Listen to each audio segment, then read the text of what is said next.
All praise to the Most High Creator and Sustainer of all things.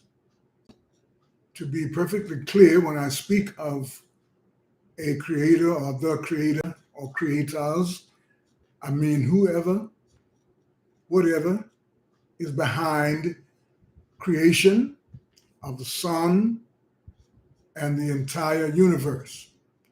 The one or perhaps ones that are outside of the universe and beyond.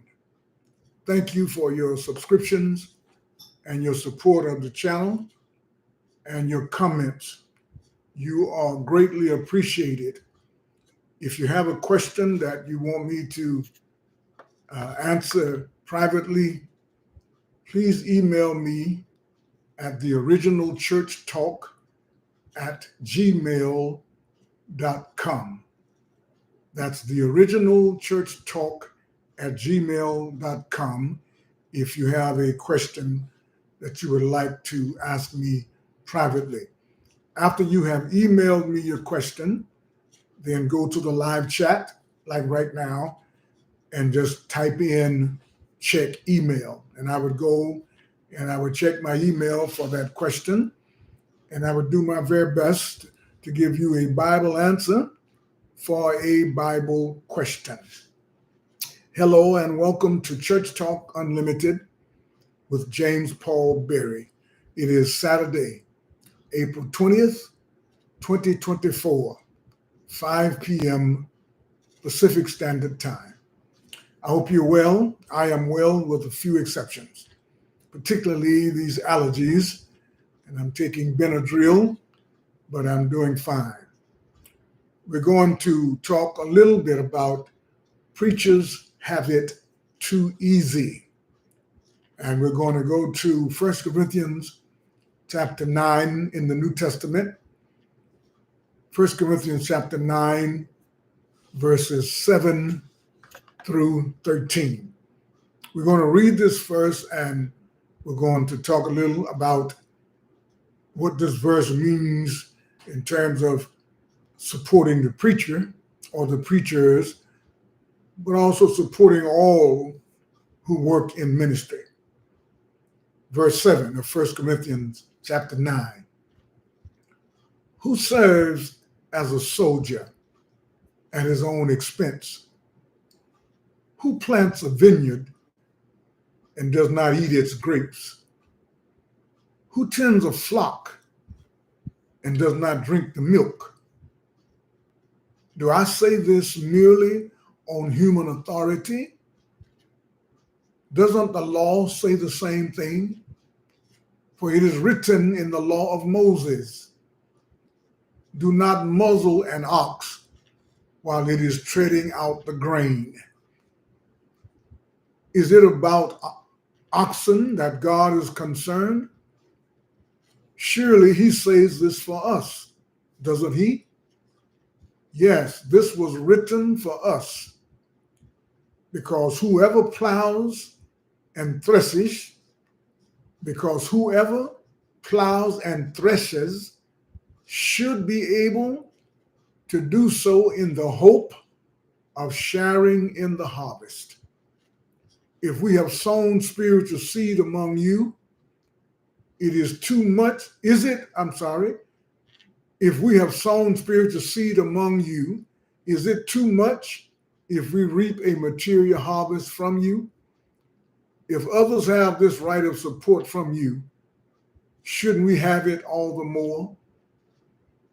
But we did not use, we're now in verse number 12, but we did not use this right.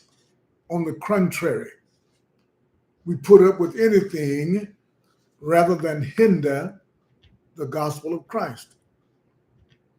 Verse 13, don't you know that those who serve in the temple get their food from the temple, and that those who serve at the altar share in what is offered on the altar? In the same way, the Lord has commanded that those who preach the gospel should receive their living from the gospel. And I'm reading from the New International Version or New International Translation of the Bible. Preachers have it too easy. And I'm not beating up on preachers just to be beating up on preachers. I'm a preacher. So if I was beating up on preachers and then still trying to hold preachers up, I would be preaching against myself. Who are the preachers that I'm speaking of? Those who claim to speak in the interest of God's will.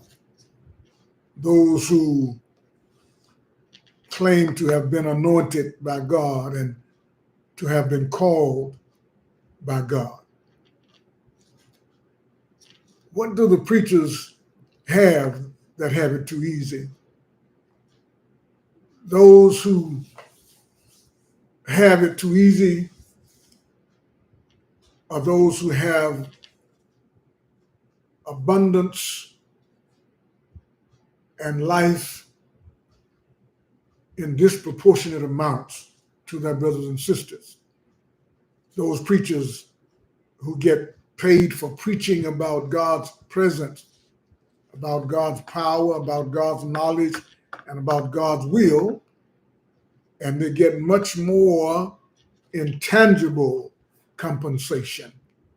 Money, networking opportunities, honors, free will offerings, anniversaries, etc. Much more than what is necessary for everyday life. And these monies do not necessarily have to be reported to the U.S. government or to the IRS. This is, of course, as I said, not all preachers, but just those who fit this category of preaching from the Bible, making a career out of preaching from the Bible,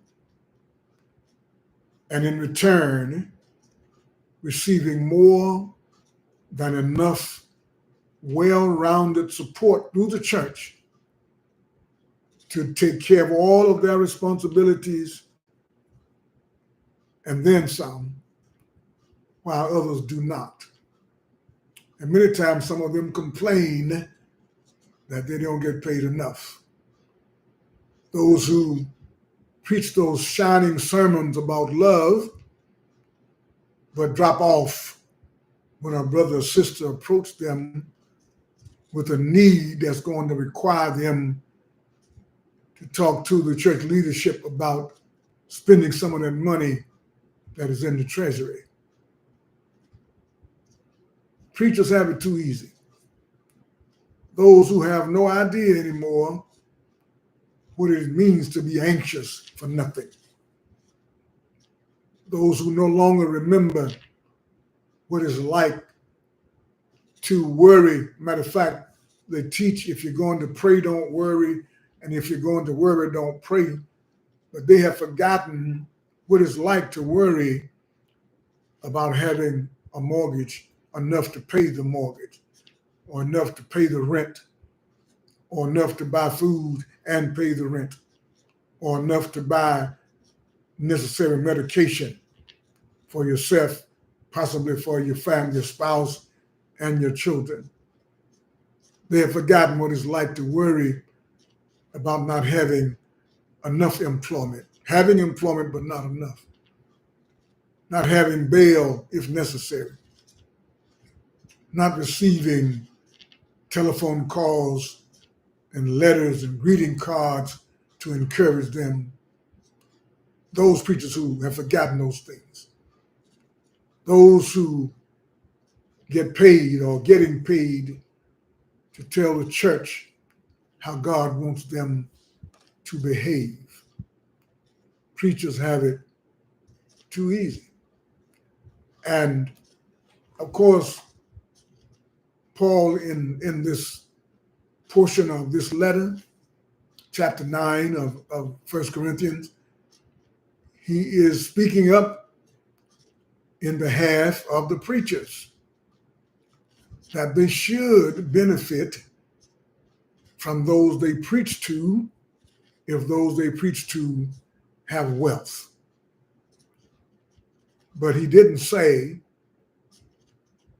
the senior preacher or the oldest preacher, but he said preachers. And I'm going to now tie in other ministries that assist preachers in their duties. I believe Paul made an argument for them to get some money too, if money is available, if they are faithful to the work. He asked the question, who serves as a soldier at his own expense? Now, maybe in this day and time, someone who is very wealthy may decide to go into the military and serve. I believe at one point, the Queen of England's grandsons, I believe, volunteered to be in the military. But at this time that this is written, who volunteers to be a soldier? And then you have to pay for your own uniform. You have to pay for your own transportation, your own lodging, own food. But that's what has happened many times for many other preachers who do not get supported, and the musicians. So on behalf of those preachers who don't get supported and those musicians who don't get supported, I want to encourage you preachers, you leaders, to stop doing that. Stop treating them as if what they do is not as important as the sermon that the preacher preaches, because most times they are singing songs that are related to whatever is being preached about in the Bible. Why do they have to pay their own way while the preacher's way is paid? Again, I'm not talking about everybody. If this doesn't fit you, walk on by the tree. I remember one year there was a choir that was going to go to some other country, can't remember where, but they all had to come up with their own money to do ministry. The churches send a preacher, but the other preachers have to pay their own way. If I'm wrong, somebody let me know. Who plants a vineyard and does not eat of its grapes? Who tends a flock and does not drink the milk? But yet these musicians, and particularly in the churches of Christ, those musicians, those singers, those choir directors who have served most of their lives in the church that didn't get a penny, felt guilty to ask for or even to think that they deserved, and was many times frowned upon by other members, but they constantly go in their pocket for the preacher, not the preachers, but for the preacher. Preachers have it too easy. And get off on Monday. I used to be a job coach and an employment services representative, and we used the statistics of the U.S. Department of Labor. And the U.S. Department of Labor said at that time that in order to claim that you are a full-time worker, you have to work at least 32 hours a week. I think preachers should have to preach the gospel at least 32 hours a week if you're going to get full-time pay for preaching the gospel. What gospel are you going to preach? Death, burial, and resurrection of Christ, and the good news of God, that God is still in control, that God is still blessing. And even though we don't have some of the signs that is written in the Bible, every time I look up at the sun or look out at the sun, that's what I consider God. Whoever put them there, that's what I consider. Preachers have it too easy. They can say anything, they can teach anything. And they might get a question, but most times people will gossip if they have something to say. People have told me about the things that I say on this program, that there are people who understand that I'm fighting for what is right, but people won't stand up. And just like this, when our group, the Harmonics, were fighting to praise God among the other groups that were other choirs that were singing, many times we had to fight with some of these old preachers just to get a chance to sing a song. I remember groups raising money for different organizations, but we treated like we were strangers. Musicians are servants of gods just like preachers. They lend their talent to the betterment of the church, the betterment of the group. But many times they're treated like chattel. Preachers have it too easy. They don't have to stick to what they say. They can say whatever they want and go about their own business. But one day, according to the Bible, you will have to answer to God. You have preached these sermons that every knee will bow, yours will too. Your tongue will confess too, to the glory of God. Nowhere in the Bible that I have read where God allows the preacher to use the treasury of the church for him and his ministry alone, while others have to come out of their own pocket. And I know this is true. You may not want to agree with it. Some of you have gone in your own pocket to do sick ministry. You drove your own cars, and I too have driven mine. And I have been blessed. People have done things for me, so I don't mind doing things for other people. But I'm talking about the support, Paul says, that people should receive when they do spiritual things. They should receive tangible things in return so that they can continue to do their work. Preachers have it too easy. But many times we have given over to the preacher being the special one in the church. No longer Christ being the special one, but the preacher being the special one. And again, I say not all of the preachers, even though they're preaching the same sermon, but they don't get the treatment like the head preacher. Until next time, I wish you the fullness of the Creator. God bless you. Hello, Brother Willie. Oh, look at Sister Rios. Hello. Glad to see you all are here. And that's all that I have to say for today. It's always a blessing to see you all here. I'm blessed to be here. And I'm thankful that we are having these conversations still after 3 years. I hope it's doing somebody some good. I asked someone, and someone said it was doing some good. I was talking to someone about different versions of the Bible, and someone said they appreciated that explanation. So thank you so much for your prayers. Thank you for your kind thoughts and your kind words and your subscriptions. And please, if you're sitting out there listening, just subscribe to the channel. I don't think it's going to hurt anything. I'm not trying to cancel anybody's church, anybody's faith. I'm just having a conversation that I think is a helpful conversation. And if you have a question and you want to ask me privately, offline, just email me at theoriginalchurchtalk@gmail.com. Again, theoriginalchurchtalk@gmail.com. And when I'm live, come on live and go into the chat and type in check email. That way, if you do it and I'm not live, I may not see it. But if you have a question, whatever it is, wait until I'm on live, 5 p.m. on some Saturday evening.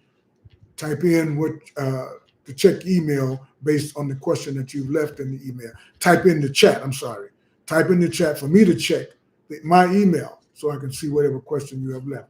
I may not be able to answer it, but I will give you an honest Bible answer. I will search the Bible and see what the Bible says, and I will give any comment that I would think would be appropriate at that time. God bless you guys. Thank you again.